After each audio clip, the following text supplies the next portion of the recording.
Rise and Shine Rwanda, it's Wednesday the 2nd of August.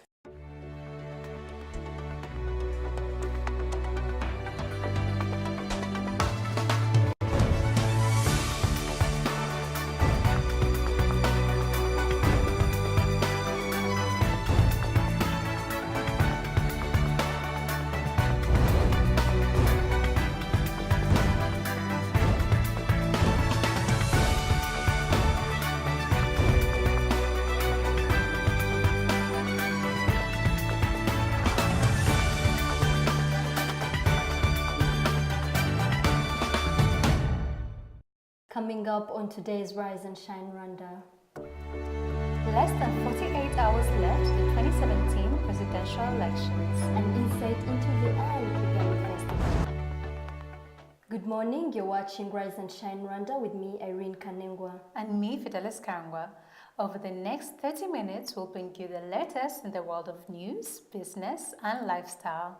But first, Irene, welcome to Rise and Shine Rwanda. It's such a pleasure to have you. How do you feel? Thank you so much. I feel so good, and it's a pleasure joining you. Yeah, we'll look forward to having you on this show and having a good time with you and doing amazing features for the show. Thank you. All right. We'll be right back with the news features.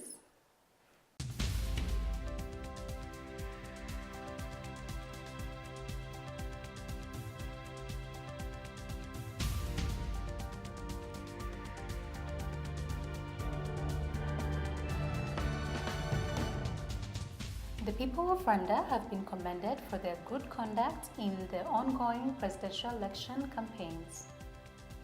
Speaking during the official flagging off of the EAC Observer Mission ahead of the August 4th presidential election, the East African Community Election Observer Mission in Rwanda, Moody Awori, said that this is one of the most peaceful campaigns she has ever seen and trusts that this will continue that way and will uphold dignity and peace even on election day and thereafter. Awori noted that the sovereign will of the people expressed through the democratic process is guarantee of peace, stability, and economic growth. The short-term election observer mission of 45 people arrived in Rwanda last week and will depart on August 7th, with 30 of them based on the field and 15 stationed at the Secretariat in Kigali. Suspected Boko Haram suicide bombers have struck the northeastern Nigerian city of Maiduguri, killing at least 9 civilians. Police said that the attacks left 13 wounded as the same armed group was also blamed for the death of 8 soldiers in fierce fighting in neighboring Chad. No group has officially claimed responsibility for the blasts in Maiduguri, but the use of suicide bombers in the region is a mark of Boko Haram. A number of suicide bomb attacks by suspected members of Boko Haram have taken place in the capital of Borno State and its neighboring areas in the last few weeks, including blasts that killed 12 people on June 19th and a June 7 raid which left 14 dead. And Zimbabwe is benefiting from lucrative business deals with China as it becomes the biggest injector of foreign direct investments in the country. The Zimbabwe Investment Authority approved $929 million of FDI in 2015, with more than half of it from China, which they want to invest in value addition and on technology transfer in order to share more of their knowledge and expertise with local business people. Officials say they have seen the Chinese taking a keen interest in Zimbabwe's agriculture, energy, and tourism sectors, and bringing about $30 million per month into Zimbabwe. China has become the largest source of foreign currency in Zimbabwe. Now let us bring it back to our local news. It is almost time, less than 48 hours left until we Rwandan people get to vote who will be the President of the Republic of Rwanda for the next 7 years. Are you ready? Joining us in studio is Mbabas Judith from the National Electoral Commission to give us an even deeper insight into what will be the day of the elections. Mbabas Judith, you're most welcome to our studio. Thank you very much. Yeah, as Rwandans, it's just less than 48 hours to the polling day. ahead of the presidential elections. We still have a lot to know. We still have a lot we need to learn. Who has the right to vote, if we may ask? The people who have a right to vote, they have to be Rwandans, that's one thing. And they have to be 18 years of age at the time the vote is cast. Then they shouldn't be deprived of the right to vote by either courts of law or law. Okay, what circumstances or situations would forbid a person from voting? One, when you fulfill the requirements, you're registered on the voters register. But the grounds for one being deprived of that right, one is having been sentenced for crime of homicide or murder, then having pleaded guilty for the crime of genocide or crimes against humanity and having been sentenced. You can also be deprived by courts of law. Deprivation of civic rights is an additional sentence for courts in the Penal Code. So once, in any case, court has added that to your sentence, then you cannot be registered. For how long does that happen? Is there a time frame for them to be free, or it's for all time? No. As we know, once someone is sentenced, there can be amnesty. So anytime that is done, then you regain your right to vote and registered on the voters register. All right. And in case the results of the elections are not the ones that a certain group expected, what is the procedure to request for a recount of the votes, and what is the time frame in which they would need to do it? The procedure is one, any candidate, first it's for a candidate to file a petition.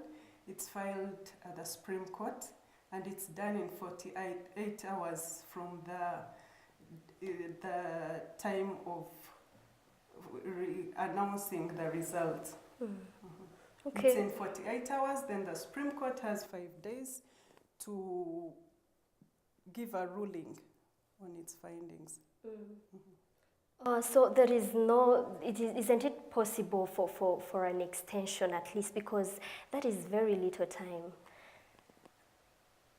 We don't see it little because we know candidates have been prepared.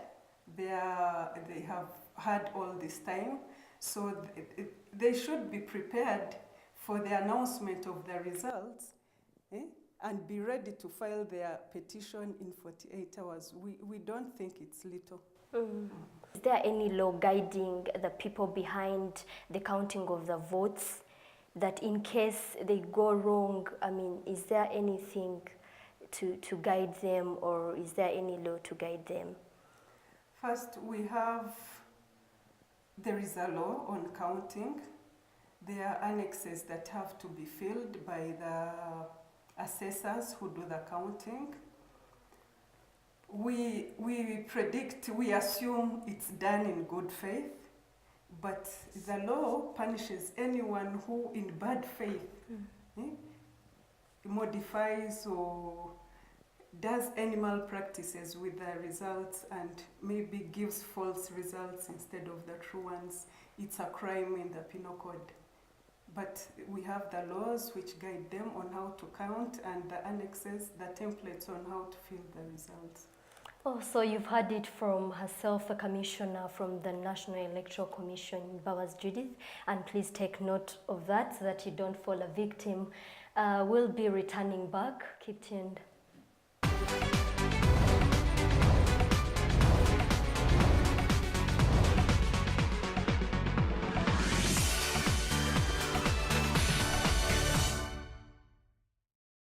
Welcome back to Rise and Shine Rwanda. Kigali is home to many different people and types of migrants. It is with this diversity of souls in mind that the idea of I Am Kigali was birthed last year. With yet another one of its kind held just 2 weeks ago during the Youth Connect Summit last week, we took a look back at the festival that was I Am Kigali. Take a look. For me, this is Youth Connect. Because young people are connecting here. Right? You connect by shaking hands, you connect by smiles, you connect by speaking in your different languages, you connect by listening to all these African beats, and you connect by being together, and we welcome everyone to come to Kigali, and Kigali wants to come to you as well. The I Am Kigali Festival is at the moment ranked as one of Rwanda's go-to parties, bringing together people from all walks of life, including locals, people from neighboring countries, and diasporas, to mention but a few. The event looks to highlight and celebrate this diversity and its contribution to the development of the city of Kigali.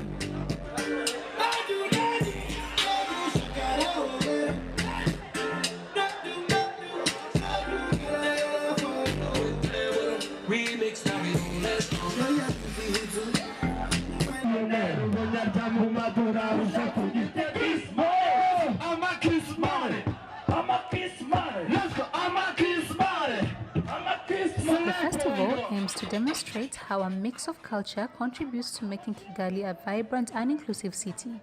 Attendees get to enjoy music, art, dance performances, and food at this fun-packed event. Are you ready to party? And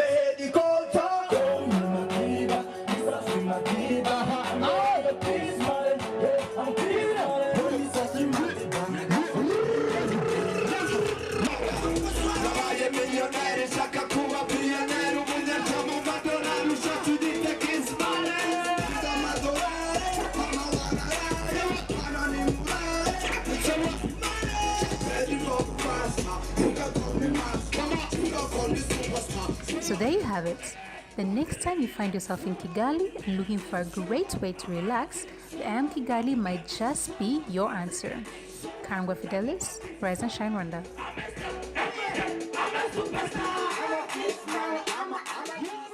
And joining us now in studio is Eric Wanki, one of the artists that performed at the I Am Kigali Festival. Welcome, Eric, to the show. It's a pleasure having you here. Thank You're you. definitely one of our favorites. Thank you, thank you. All right, so... Do you want to say that? Oh, no, not to everybody, just you. Just Thank you, you, of thank course, you. bringing all the swag on with the Masuzu. I have to. Appreciate it. All right, so let's get straight into it. The I Am Kigali Festival, still quite a new festival, being that it's just started with last year. But you as an artist, what does it mean for you to have a festival like this held in Rwanda and in Kigali, to be specific? I think for me, I Am Kigali actually reflects more of who I am, Okay. bigger than any other festival that I've taken part to, because I Am Kigali is about embracing all those differences and diversities of people and cultures coming from different places of the countries or the world. And as you can tell, right, I mean, we're here, we're in Kigali, but we can't say we have the same exact 100% culture, because we have different influences. I came in Kigali in 97. I'm not the same person as the person who was here before, or who has always lived here, or the person who came in 2010. Yes. So we have different times and different cultures, and putting all this together and connect and just be, sharing, I think it's very cool. Yeah. Now, I know you were part of the preparations for this festival. What are some of the challenges that you faced in this festival in particular, or even in all the other festivals when organizing them and trying to host them here in Rwanda? Well, the first time Kigali, the challenges, there was the rain and it was outdoor, so we delayed, and then we started late, and then some of the sets were cut short. I was supposed to perform for about an hour. It was reduced to 8 minutes, so it was frustrating for me, but I still did my part. And for this one, the frustration was about the venue. Yeah. We got to know about the venue for 24 hours before the show. And it was just frustrating, because every time you post a picture or the poster, people would ask you, so where is it happening? Yes. How can you guys talk about a show that's happening, but you're not telling where, which There's is the a bit most of a important, communication barrier. Yeah. So you were like, we're still trying to figure it out, and there were issues related to, who's going to release the approval of the venue. So yeah, for me, that's just a little part of it. But for the rest, in terms of organization, the day of the show, I think it was pretty cool. Yeah, and of course you held it during the Youth Connect Summit week when it was taking period. Is there a particular reason why you chose that particular one as opposed to all the other meetings that have been happening in Rwanda, or what was the preference for that week in particular, or was it just this just happened? Well, I mean, I can only speak as a performer, right? Yes. I was invited as an artist guest, but the organizers were commissioned by the summit. Okay. You know, the organizer was Impact Hub, and then they worked with other different partners to put it together. So it was an idea of Youth Connect and the Ministry of Youth and ICT to put it together, so that these people were in Rwanda, and so we can give them a flavor of who we are. Yes, yes. As an artist, again, of course, with the Youth Connect happening, there was a larger crowd, people from different parts of Africa. How did that affect your performance, or how you prepared for the performance and the message you put out there for the people? All right, so for me it was very cool because my performances most of the time they're in English and French. Yes. Right? And for that particular crowd, it was perfect. I mean, I could see people discuss my lines when I was performing, and I thought, this is cool, it's happening. Yeah. Which is different from most of the time when you go to a place. Sometimes they invite me to venues where the audience is not really my audience, and so I struggle to connect them. Like, are they listening? Are they understanding the things that I'm talking about? Because poetry is about listening, you know. And for this one, it was perfect. I even had some great feedback after. People got the sarcasm, they got the satire in my pieces, and I was like, oh, for the first time, this is cool. Yeah. And do you feel that enough is being done to promote people who do poetry in Rwanda, artists in general in Rwanda? Do you feel the support? And if not, what more do you feel can be done by, let's say, the Ministry of Sports and Culture to encourage you guys to do what you do best? Well, the Ministry of Culture just has to do its job. Yeah. You know, I mean, I don't know what's the Ministry of Culture for if you don't have one space for artists. I mean, if I say let's go jam in the car-free zone, we might be in trouble after. But if I suggest that it's because we don't have any other space, what's a country without a theater? Yeah. I mean, that's very pathetic, you know. And so people just have to wake up and start doing what they're supposed to do. I'm trying to play my part here, you know. So each one, I'm not saying that I'm the only one. We are many people to try, but it's a collective work. It's not a one-man show, you know. Yeah. Yeah. So you have come together. Are you working with the other artists as well to just play your part, like you said, and because I believe even the ministry, if it were to help, if it would be easier for them to do so if there's a certain front that you've already presented and there's something that you're already doing. So it's a work in progress as opposed to starting from scratch. Well, there are things happening already, you know. I mean. But also, even individuals can play their own personal part. And I'm not talking about associations or cooperatives. Those exist already, and some people are just there chilling. And because the name is there, they feel like, oh, we'll just wait. I mean, I push hard because I don't have the luxury of the time. I have so much to do, you know. And it's just that let's start with the basics, you know. Like right now, we're discussing intellectual property laws. When we don't have theaters and performing spaces, it doesn't make sense, you know. And so we just have to start from the basics, you know. Give people space, put 5 theaters in each district and see what's going to happen in 2 years. Yeah, have it taught in school too as well. I mean, the thing is that, for example, right, I was speaking with this kid from Nyundo School. Yes. I'm like, you go to school, you study, cool, now you graduated, you're an engineer, you know how to do all these things. I'm like, so what's up? And I was like, yeah, exactly, what's up? What do I do? Because there is not what coming after. We don't prepare for that. We don't, you know. And without the space, you cannot do anything. True. I'm evolving because my space is the internet. I'm evolving in a space that's not physical. Yes. You know, but you need physical space eventually. Yeah. I know what you mean. All right. So before we close, of course, we can't have Eric Wanki in studio not having performed one of your pieces for us. This is major like fun moment. Hopefully, I won't be like screaming and shouting, but the floor is yours. You can. Well, all right. So I'm gonna do one of the pieces that I did on at I Am Kigali Festival. All right. And this is related to the industry. It's just breaking it down. What I see is. And I give you just one verse because it's gonna be too long. Sure. Or if you want, I can give you the whole thing. You go. I'm here for this. All right. This one is called Real Talk. It's not that the construction is not exceptional. It's just like basic talk. All right. Go hard, go home, or find your way to exile. This art industry isn't designed for artists to survive. Write a list of your greatest of all times where they reside. The ones in the country don't live lifestyles that inspire. Somebody fired the architect who's up for hire. I highly suspect his defect by default to protect malicious business minds. Big fishes feeding off little ones when they're trying to rise. Murinda got lost in the soul's eyes open wide but dead inside. No wonder y'all get swallowed in the hype. What am I doing with myself? Tissue. That was really good. That was really good. That was really good. I like the fact that you also find a very creative way to throw in the Kinyarwanda. Is that something that you because you know, at the end of the day, you know, I mean, if you listen to what I do and you listen to AKA or others, I'm not trying to compare myself to AKA, of course, but you could, eh?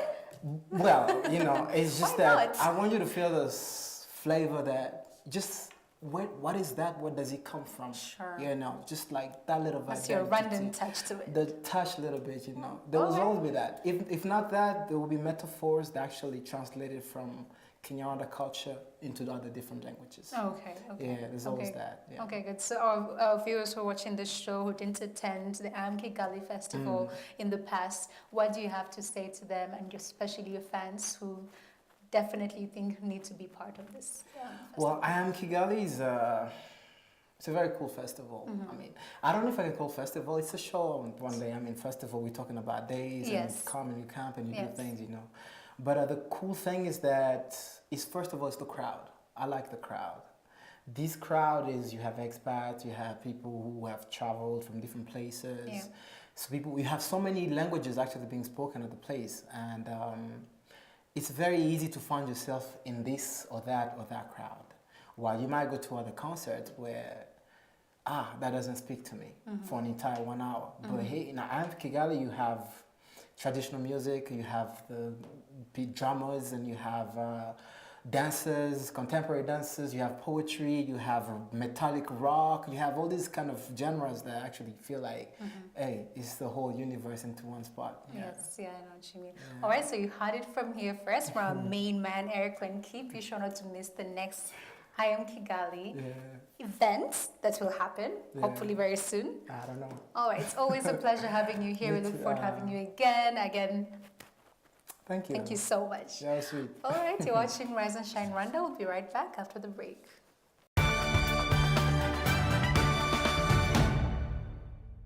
Now, don't forget to love to hear your thoughts, comments, and feedback on what we're talking about here on Rise and Shine Rwanda. Tweet us at Rise and Shine RW. Like us on Facebook and share your ideas for the program. Check out our Rise and Shine Rwanda YouTube page where you can catch all the shows and reports that we do. Find us on Instagram, Rise and Shine RW. We love to see your pictures. Or check out our Rise and Shine Rwanda website. Well, that's all that we have time for today. We love to hear your feedback, and do let us know if you have any idea for the program. You've been watching Rise and Shine Rwanda with me, Irene Kanengwa. And me, Fidelis Karen. We'll be back here same time, same place next week, so do join us then. But for now, for me and the rest of the Rise and Shine Rwanda team, have a very good day. Goodbye.